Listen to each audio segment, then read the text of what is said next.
Hello दोस्तों, इस comic की वर्तमान में चल रही कहानी के हिसाब से पिछले चैप्टर 84 में हमने देखा था कि गिज़लिन बेहोशी की हालत में एक खतरनाक सपना देखता है। उसके बाद एल्फॉय पोएटे से चीटिंग करके गेम में जीतने की कोशिश करता है। अब इस चैप्टर की शुरुआत वहीं से होती है जहां पर हम देखते हैं कि एल्फॉय ने चीटिंग करके पोएटे के सारे सिक्के छीन लिए हैं। पोएटे और एल्फॉय जो कि दोनों ही इस वक्त फेनरिस में मौजूद फ्लेम मैजिकल टावर की ब्रांच में है। अचानक से इस फेनरिस के मैजिकल टावर के ऊपर काले बादल छा जाते हैं। रोशनी की एक सीधी रेखा इस मैजिकल टावर के ऊपर गिरती है और वो सीधे आकर टकराती है पोएटे के सर से। पोएटे जो कि देवी से आशीर्वाद मांग रही थी, शक्ति मांग रही थी। ऐसा लगता है कि पोएटे की प्रार्थना को कबूल करते हुए देवी ज्वाना ने इस पोएटे को अपनी दैवीय शक्ति प्रदान की है। हम देखते हैं कि अचानक से पोएटे बहुत ही ज्यादा ग्लो करने लगती है। एक पीली सी रोशनी के साथ ये भर जाती है। अपनी देवी से दैवीय शक्ति पाने के बाद पोएटे का पहली बार खतरनाक वाला रूप दिखाई देता है कि ये कितनी ज्यादा ताकतवर हो सकती है। दूसरी तरफ एल्फॉय तो ये सारी चीजें देखते हुए सदमे में आ जाता है कि किस तरह से पोएटे की शक्ति बढ़ गई। वो जमीन से हवा में उठ जाती है। एल्फॉय तो बेचारा इस बात पर विश्वास नहीं कर पा रहा होता है कि एक दैवीय शक्ति इनके छोटे से गेम में इंटरफेयर कर रही है। वो इससे पहले कि खुद को संभाले सहमी रहने वाली पोएटे अचानक से बोलती है कि अपने हाथ खोलो, इवन ही होगा। दोस्तों, अचानक से पोएटे की इन शक्तियों को देखकर एल्फॉय पहले से ही बहुत ज्यादा डरा हुआ है, लेकिन इसका लालच अभी भी खत्म नहीं हुआ। ये किसी तरह से डरा सहमा रहते हुए खुद को संभालता है और मैजिक स्वैप करने की कोशिश करता है। जैसा कि इसने अपने दोनों बाजुओं के कपड़ों के अंदर दो सिक्के छुपाए हुए हैं। इन्हीं से तो ये वाले सिक्कों को और या फिर इवन में बदल रहा था। अब होता यह है कि अचानक से एल्फॉय अपनी जादुई शक्तियों का इस्तेमाल नहीं कर पा रहा। वो कह रहा होता है कि हाँ, मैजिक स्वैप काम नहीं कर रहा है। मुझे अपने आस पास माना भी महसूस नहीं हो रही, लेकिन ऐसा कैसे हो सकता है। दोस्तों, पोएटे अपनी दैवीय शक्तियों का इस्तेमाल कर रही है। हर तरफ उसकी ये शक्तियां बिखरी हुई है। रोशनी की वजह से यहाँ पर माहौल बहुत ही ज्यादा गर्मा चुका है और एल्फॉय को अपने आसपास माना महसूस नहीं हो रही है। और जबकि ये माना का ही इस्तेमाल नहीं कर पा रहा है तो जादू कैसे करेगा। इसीलिए एल्फॉय का जादू काम नहीं कर रहा होता है। अब यहाँ पर एल्फॉय गुस्से और हताशा के मारे अपने दांत भींचने लगता है। वो समझ नहीं पा रहा कि मैं क्या करूँ। एल्फॉय के साथ ही जादूगर ये बात समझ जाते हैं कि ये दैवीय शक्तियों को कमाल है। दैवीय शक्ति जो इसके सामने इतनी अड़िग होकर खड़ी है। एल्फॉय अपने जादू का इस्तेमाल इसीलिए नहीं कर पा रहा होता है। अब एल्फॉय गुस्से से पागल हो चुका है। उसके पास कोई रास्ता नहीं है। एल्फॉय मन ही मन जान जाता है कि ये सिर्फ पोएटे की शक्ति नहीं है, बल्कि दैवीय शक्तियां हैं जो इस गेम के बीच में इंटरफेयर कर रही हैं और मैं इनके सामने मुकाबला करूंगा। एल्फॉय अभी भी हार नहीं मानता। इसका लालच इसे झुकने नहीं दे रहा होता है। तब हम देखते हैं कि ये भी अपना पूरा मैजिकल पावर इस्तेमाल करने की कोशिश करता है पोएटे के सामने। दोस्तों, एक छोटा सा लालच भरा गेम एक लड़ाई के अंदर कन्वर्ट हो चुका है, जहां पर एल्फॉय का लालच इसे मारने वाला है लगता है। तब यहाँ पर गुस्से में आया एल्फॉय अपनी पूरी मैजिकल पावर को इकट्ठा करता है और यहाँ पर किसी तरह से दैवीय शक्तियों के सामने जीतने की कोशिश करता है। वो जोर से चिल्लाकर अपनी मैजिकल पावर से इस पोएटे की दैवीय शक्तियों को हराने की कोशिश करता है। बंदा बिल्कुल भी हार नहीं मान रहा। दोस्तों, एक तरफ है दैवीय शक्तियां, दूसरी तरफ है जादुई शक्तियां। जब ये दोनों आपस में टकराती है, यहाँ पर बहुत ही जोर से धमाका होता है। दोनों की ही चीख के साथ यहाँ पर हो जाता है ब्लास्ट। दोस्तों, जब ये सब हो रहा था तभी यहाँ पर दरवाजा खोलकर गोर्डन अंदर आता है, जो कि गिज़लिन के कहने पर इन्हें बुलाने के लिए आया है। अब जैसे ही गोर्डन दरवाजा खोलकर अंदर का मंजर देखता है, वो हैरान ही रह जाता है। अंदर तो धुआं सब हो रखा है। शक्तियों के आपस में टकराव की वजह से इस कमरे में बादल जैसा फैल गया था, जो अब धीरे धीरे बैठने लगता है और वो गायब हो जाता है। जैसे ही गोर्डन सामने देखता है और ज्यादा हैरान हो जाता है। जमीन पर पोएटे और एल्फॉय पड़े होते हैं। एल्फॉय के तीनों साथी तो यहाँ पर सही खड़े हैं, लेकिन उनकी हालत भी थोड़ी बहुत खराब है। अब दोस्तों, पोएटे ने इतनी ज्यादा दैवीय शक्तियों का इस्तेमाल कर लिया होता है कि उसकी हालत इतनी खराब हो गई कि वो वहीं पर बेहोश हो गई थी। वो बेहोशी की हालत में जमीन पर पड़ी होती है।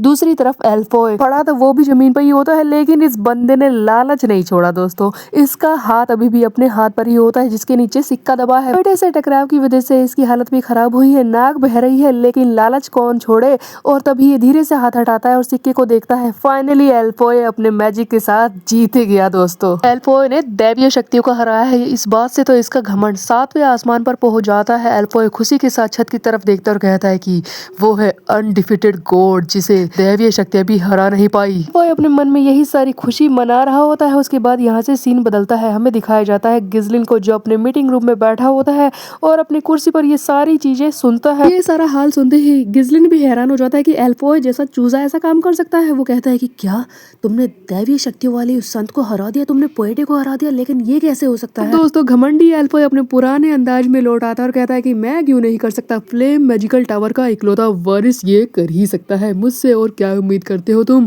तुम्हें पता है मैं क्या क्या कर सकता हूँ, मैंने तो दैवीय शक्तियों को हरा दिया, मैं हूँ गॉड स्लेयर, इस बात पर यकीन करते हो तुम? तब यहाँ पर गिज़लिन पोएटे के बारे में एक हैरान कर देने वाली सच्चाई बताता है और एल्फॉय हैरान हो जाता है इस बात को सुनकर कि पोएटे एक औरत है। अब दोस्तों इस बात को सुनकर एल्फॉय को यकीन तो नहीं होता, उसका घमंड भी नीचे आ जाता है, लेकिन अपनी हार तो माने कैसे, आखिरकार उसने दैवीय शक्तियों को हराया तो है ही। दोस्तों ये जरूर से ज्यादा बोल रहा होता है, इसी बात को सुनकर कोर फाइनली परेशान हो जाता है और उसे पीछे से आकर जकड़ लेता है, इसका मुंह बंद करने की कोशिश करता है। अब एल्फॉय अपनी जान बचाने के लिए छटपटाता और कहता है कि तुम क्या कर रहे हो, छोड़ो मुझे, मैं झूठ नहीं बोल रहा, मैंने सच कहा है, मैंने दैवीय शक्तियों को हराया है, मैं गॉड स्लेयर हूँ, समझे तुम? देखो मैजिकल टावर की तरफ, इस बात को सभी लोगों ने देखा है, तुम किसी से भी जाकर पूछ सकते हो, मैं झूठ नहीं बोल रहा। एल्फॉय अपनी पूरी गवाही देने की कोशिश कर रहा होता है, लेकिन कोई बंदा इसकी बात माने तब ना। दोस्तों एल्फॉय कुछ भी करे, गिज़लिन का इसके ऊपर ध्यान तो नहीं होता, लेकिन ये पोएटे के बारे में सोच रहा होता है जिसने दैवीय शक्ति का इस्तेमाल किया है। वो सोच रहा होता है कि क्या एक ऐसी संत जिसे देवी ने खुद चुना है वो दैवीय शक्तियों का इस्तेमाल कर सकती है, जब चाहे वो उनसे पावर मांग सकती है, ये तो बहुत ही अच्छी बात होगी मेरे लिए।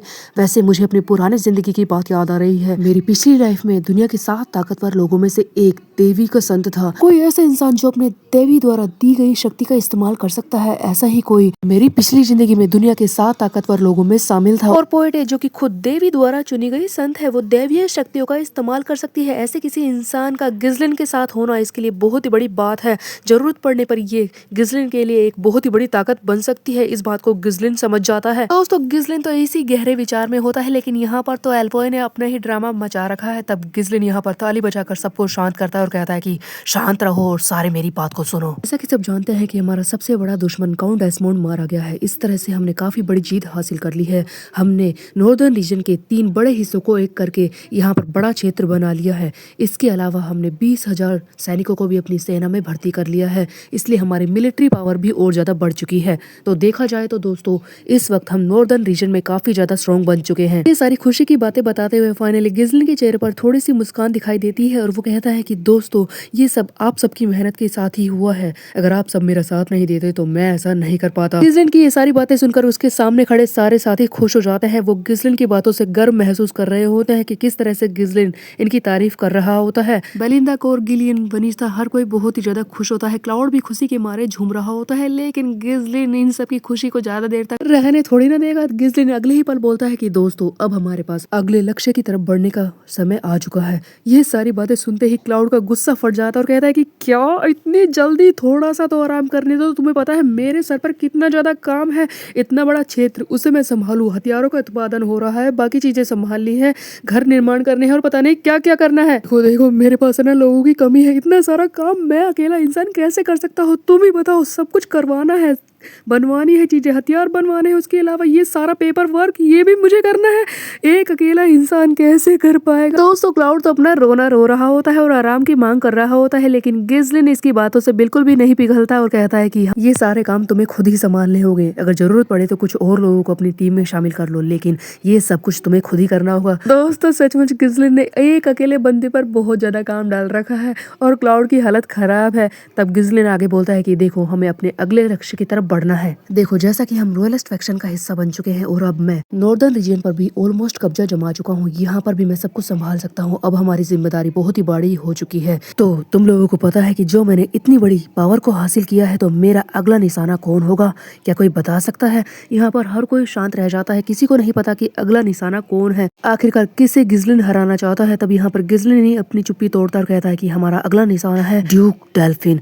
हमें उसे बर्बाद करना है। सुनकर अचानक गिलियन कहता है कि क्या कहा माय लॉर्ड, आपका अगला निशाना है ड्यूक डेल्फिन? भाई बेचारा एल्फॉय डर के मारे अपने सर को पकड़ लेता और कहता है कि क्या ड्यूक डेल्फिन, अब उससे लड़ाई करनी पड़ेगी, वो कितना खतरनाक बंदा है, मैंने सुना है। अरे यार मैं कहाँ इस युद्ध के माहौल में फंस गया, किस जगह पर आ गया, हाँ, मुझे वापस भेज दो। तभी पीछे खड़ा कोर अपनी मसल को स्ट्रेच करता और कहता है कि क्या कहा था तूने, तू तो गॉड स्लेयर है, तो तू इंसान से डरता है हाँ? तब यहाँ पर बेलिंदा एक बड़ा सा नक्शा इन सब के सामने लाती है। गिज़लिन अचानक से इस नक्शे के पास जाता है, पूरे लुथानिया साम्राज्य का नक्शा यहाँ पर होता है, जहाँ पर गिज़लिन अपनी बाउंड्रीज को उंगलियों से ट्रेस करके सबको बताता है कि हमारी सीमाएं यहाँ तक फैल चुकी हैं। लेकिन अब ये चीज यहाँ से बहुत ही ज्यादा आगे बढ़ने वाली है। क्या लगता है कि हमने जो इतनी बड़ी ताकत हासिल की है वो हमारा मसला रह गया है? हम चाहें या ना चाहें हमें युद्ध तो करना ही होगा। हमारा युद्ध का मैदान अब फैलने वाला है। हमें अपनी सीमाओं से बाहर निकलकर बाकी कब्जा भी करना होगा। तब हम देखते हैं कि गिज़लिन नक्शे पर वेस्ट की तरफ हाथ लगाता है और अपनी नए टारगेट के बारे में बताता है कि यही है उनका नया लक्ष्य है, जहाँ पर उन्हें कब्जा जमाना होगा। जिसे देखकर यहाँ पर खड़ा हर कोई हैरान रह जाता है। जैसे ही गिज़लिन इस जगह के बारे में बताता है तब लूकस और गिलियन इस जगह को देखकर हैरानी से कहते हैं कि क्या ये इलाका? तब गिलियन बोलता है कि ये तो मार्कस रोड्रिक का इलाका है, क्या हम ऐसा कर पाएंगे? लेकिन दोस्तों गिज़लिन के पास तो हर एक चीज का प्लान तैयार होता है। उसके पास पूरा आत्मविश्वास है और बोलता है कि हम ये ऐसा जरूर कर लेंगे। लेकिन क्लाउड हमेशा की तरह बीच में भांजी मारता और कहता है कि हम ये नहीं कर पाएंगे, ये तो नामुमकिन है, मैं तुम्हें बता रहा हूँ। मार्कस रोड्रिक्स एक फाइनेंस हब है, जहाँ पर एक बहुत ही बड़ा बाजार है जिसे अलग अलग जगह के राजघराने चलाते हैं। तुम्हें पता भी है उन लोगों की दौलत वहाँ पर शामिल है। बेसिकली दोस्तों एक ऐसी जगह जो एक फाइनेंस हब है, जहाँ पर अलग अलग लोगों का, अलग अलग अमीर लोगों का पैसा लगा है। वहाँ पर वो अपनी सेना का इस्तेमाल भी तो करेंगे ही उसकी रक्षा करने के लिए। बेसिकली एक ऐसी टेरिटरी जहाँ पर पैसे भी हैं और सेना भी। अब इन्हें हराना बहुत ही ज्यादा मुश्किल होगा गिज़लिन के लिए। क्लाउड यही बात बता रहा होता है। क्लाउड आगे बोलता है कि उनकी निजी सेना और दौलत उन्हें एक छोटे से राज्य के रूप में बनाती है, क्या तुम उन्हें हरा पाओगे? तब गिज़लिन बोलता है कि वो बिना सोचे समझे हमला करने के लिए नहीं बोल रहा है। हम सबसे पहले एक स्ट्रेटेजी तैयार करेंगे, उसके बाद ही हमला करेंगे। लेकिन कोई भी गिज़लिन की बातों से पूरी तरह से कन्विंस नहीं लग रहा होता है। इनके इतनी बार समझाने के बाद भी हर किसी के आंखों में वो आत्मविश्वास गिज़लिन को दिखाई नहीं दे रहा होता है। और ऐसा इसलिए भी है दोस्तों क्योंकि पिछली लड़ाई में इनका काफी नुकसान हुआ है। गिलियन को ऑलमोस्ट मरते मरते बचना पड़ा था। गिज़लिन फाइनली इस बात को समझता है कि पिछली लड़ाई में जो कुछ हुआ उनसे हमारी कमजोरी मुझे महसूस हुई है। हमारे मर्सनरी सैनिक जो कि एक माना का इस्तेमाल करने वाले इलाइट बन चुके हैं, तब भी उनकी संख्या कम है। इस तरह से हमारी सेना और हमारी स्ट्रेटेजी बहुत ही ज्यादा कमजोर पड़ जाती है। ये बात मैं समझ चुका हूँ। इसलिए सबसे पहले हमें अपने राज्य की सेना को बढ़ाना होगा, तभी हम आगे कुछ कर पाएंगे। बेलिंदा पूछती है कि यंग मास्टर हम ये करेंगे कैसे? तब गिज़लिन कहता है कि हम अपने राज्य में मौजूद आसपास के भाड़े के सारे मर्सनरीज को और इधर उधर के राज्य में जो भी मिल सके उन सारे भाड़े के मर्सनरीज को अपने इस राज्य के झंडे के नीचे लाने की कोशिश करेंगे, मतलब अपने सेना में शामिल करेंगे। तब गिज़लिन बताता है कि मैं मर्सनरीज की एक बड़ी फौज तैयार करूंगा। मैं बनाऊंगा एक मर्सनरी फैनरिस कंपनी जहाँ पर भाड़े के सैनिक भर्ती होंगे, जिन्हें मैं पैसे दूंगा और अपनी एक राज्य की सेना को खड़ी करूंगा। वो आगे चलकर मेरे लिए एक सोल्जर के रूप में काम करेंगे। दोस्तों इस बात को सुनकर हर कोई हैरान हो जाता है। तब लूकस के इस प्लान को सुनकर समझ जाता है और कहता है कि मैं समझ गया ये क्या कहना चाहता है।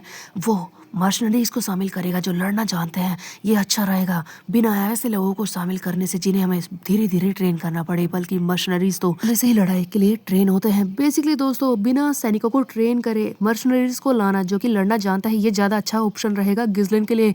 ये सारी बातें हर कोई समझ जाता है। तब गिलियन यहाँ पर बताता है कि वेस्ट की तरफ भाड़े के सैनिकों का केंद्र है, वहाँ पर मर्सनरीज की एक बहुत ही बड़ी कंपनी है, लेजेंडरी ड्रग कंपनी, जो कि बहुत ही ज्यादा ताकतवर है, जिसमें खतरनाक मर्सनरीज हैं और अभी भी इस पर मार्कस रोड्रिक का कब्जा है। किसी तरह से वो इस ड्रग कंपनी को अपनी तरफ कर ले तो इस तरह से वो मार्कस रोड्रिक को हरा पाएंगे।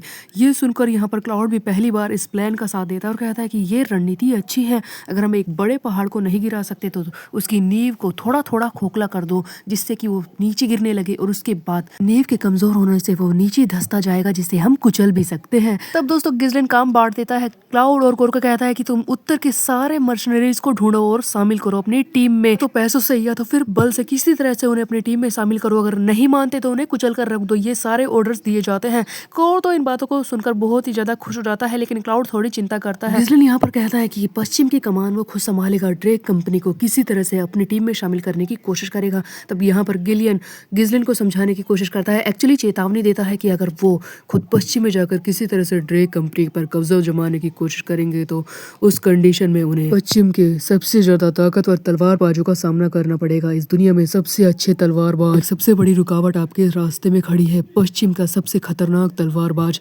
आपको उसका सामना भी करना पड़ सकता है। लेकिन दोस्तों गिज़लिन को अपने ऊपर पूरा विश्वास है।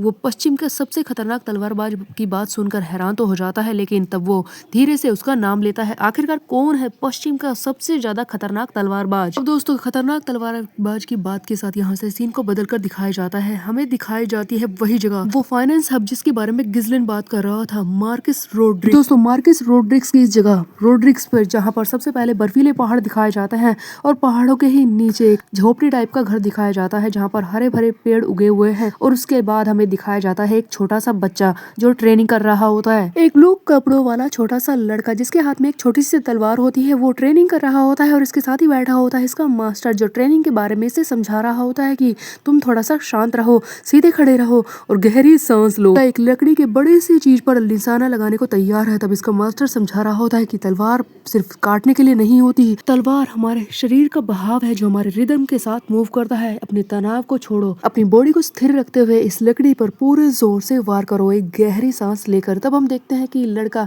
अपने मास्टर की सारी सिखाई हुई बातों को फॉलो करने लगता है और गहरी सांस लेता है, इस तलवार को हवा में जोर से लेकर जाता है पीछे की तरफ और अचानक से तलवार से वार करते हुए इस लकड़ी को जोर से काट डालता है और इस तरह से इसका सटीक निशाना दिखाई देता है। इसलिए दोस्तों ये एक तरह का प्रोफेसर है जो तलवारबाजी के गुर सिखा रहा होता है। यहाँ पर और भी बच्चे होते हैं जो इस निशानबाजी को देखकर बहुत ही ज्यादा खुश रहते हैं और उस छोटे से बच्चे की तारीफ कर कर चिल्ला रहे होते हैं कि क्या बात है, तुमने तो कमाल कर दिया। तब यहाँ पर मास्टर भी उस बच्चे की तारीफ करता है। इस आदमी का नाम होता है मास्टर टेनेंट जो कि यहाँ पर बच्चों को तलवारबाजी सिखा रहा होता है। यहाँ पर खुशी का माहौल होता है, लेकिन तभी यहाँ पर एक बंदा आ जाता है जिसे देखकर यहाँ की खुशी मिट जाती है। नया बंदा जो अभी अभी यहाँ पर आया है वो इस टेनेंट का मजाक उड़ाता है और कहता है कि आप अभी भी एक मास्टर है जो बच्चों को तलवारबाजी सिखाते हैं। मैं तो काफी लंबे समय के बाद आपसे मिलने के लिए आया हूँ। अब दोस्तों टेनेंट इसे देखकर बिल्कुल भी खुश नहीं होता, लेकिन ये अपने छोटे बच्चों को यहाँ से जाने के लिए बोल देता है। दोस्तों जो नया बंदा यहाँ पर आया है वो है प्रिंस मार्टिन रिकरिक जो इस गुरु से बात करने के लिए आया होता है जिसका नाम है टेनेंट। अब दोस्तों इन दोनों के बीच में कोई अच्छी इक्वेशन तो दिखाई नहीं दे रही है। मार्टिन इससे बात करने के लिए आया होता है, लेकिन ये टेनेंट उसे रुकने के लिए बोल देता है। टेनेंट की आंखों का गुस्सा देखते ही मार्टिन एक वक्त के लिए यहाँ पर चुप हो जाता है और रुकने के लिए तैयार हो जाता है। तब यहाँ से सीन को बदल कर दिखाया जाता है। शाम हो चुकी है, हमें फिर से वही जगह दिखाई जाती है जहाँ पर प्रिंस मार्टिन अभी भी टेनेंट का इंतजार कर रहा होता है। ये आग के पास बैठा है। तभी यहाँ पर मास्टर टेनेंट आ जाता है और चुपचाप आकर यहाँ पर बैठ जाता है, बात नहीं करता। तभी प्रिंस मार्टिन कहता है कि उसे काफी देर तक वेट करना पड़ा, शिकायत करता है, लेकिन इस पर भी टेनेंट कोई जवाब नहीं देता। मार्टिन इसकी शक्ल को देखकर सोच रहा होता है कि क्या ये वही बंदा है जो वेस्ट का सबसे ज्यादा खतरनाक तलवारबाज है? क्या ये अपने आप को भूल गया है? अब दोस्तों इससे पहले कि मार्टिन कुछ बोले सीधे टेनेंट ही बोल देता है कि वो मार्कस के महल में दोबारा से वापस नहीं लौट कर आएगा। ये सुनकर मार्टिन बहुत ही ज्यादा बेचैन हो जाता है और कहता है कि यहाँ पर वेस्ट में तुम्हारे तलवारबाजी का कोई मुकाबला नहीं है। क्या तुम भूल गए हो टेनेंट कि तुमसे मुकाबला कोई नहीं कर सकता? जिस पर टेनेंट इसे जवाब देता है कि तुम्हें क्या लगता है कि ड्रैग कंपनी काफी नहीं होगी मार्कस रोड्रिक्स के लिए? इसके अलावा तुम्हारा वो दोस्त डोमिनिक भी तो है। वैसे भी मुझ जैसा एक अधीन व्यक्ति तुम्हारे पारिवारिक लड़ाई में नहीं पड़ना चाहता। अब ये सुनते ही मार्टिन को बहुत ही ज्यादा गुस्सा आ जाता है और वो चिल्लाता है कि क्या तुम्हें लगता है कि मैं ये इसलिए कर रहा हूँ? मुझे तुम्हारी ताकत की जरूरत है टेनेंट, तुम मेरा साथ क्यों नहीं देते? दोस्तों ये इस बंदे टेनेंट को अपने साथ ले जाना चाहता है, लेकिन टेनेंट मान नहीं रहा होता है। तब टेनेंट गहरी सांस लेता है और पूछता है, मार्टिन ये बताओ कि तुम्हें क्या लगता है कि मैं दुनिया में कहाँ पर हूँ, कौन से शिखर पर हूँ? तब यहाँ पर मार्टिन जवाब देता है कि तुम ताकत के हिसाब से वेस्ट में सबसे ऊंचे शिखर पर हो टेनेंट। जिस पर टेनेंट कहता है कि तुम्हें लगता है कि ऊंचे शिखर पर होना कितना अच्छा है? ये एक बहुत ही अकेली जगह है जहाँ पर बहुत ही ज्यादा बोर महसूस होता है। चलो मैं तुम्हें एक पुरानी बात बताता हूँ। मैं एक ऐसे इंसान से मिला था एक बार जो मुझसे कहीं ज्यादा ताकतवर था, जिसकी ताकत को देखकर मेरा पूरा शरीर डर के मारे कांप गया था। बेसिकली दोस्तों ये टेनेंट अपने एक पुराने एक्सपीरियंस के बारे में बता रहा होता है जहाँ पर किसी बंदे ने बिल्कुल इसके आंख के पास तलवार रख रखी है, ऐसा लग रहा है कि उसे मारने ही वाला है और उस वक्त ये बहुत ही ज्यादा डर गया था। आखिरकार कौन था वो इतना खतरनाक तलवारबाज? क्या वो गिजलिन तो नहीं था? लेकिन दोस्तों ऐसा कैसे हो सकता है? गिजलिन तो अभी तक इससे मिला ही नहीं है, वो कोई और ही होगा। तब मार्टिन पूछता है कि क्या मेरा गुरु सचमुच डर गया था? जिस पर टेनेंट कहता है कि हाँ मैं डर गया था। तुम्हें पता है मौत और जिंदगी में बस एक पतली सी रेखा का फर्क होता है, एक पल में ही तुम मारे जा सकते हो। खैर अब मेरी जिंदगी बेकार है, मेरे मुकाबले का कोई नहीं। उसके बाद कोई एक ऐसा इंसान मुझे नहीं मिला जो मुझे उस लेवल तक पहुंचा सके। मैं फिर से चाहता हूँ कि कोई मेरे सामने ऐसा आए जो मेरे सामने तलवारबाजी में मुकाबला करे, मुझे वो सुख महसूस करवाए, मुझे जिंदगी को खोने का डर महसूस करवाए। सचमुच मेरी जिंदगी अब बेकार है।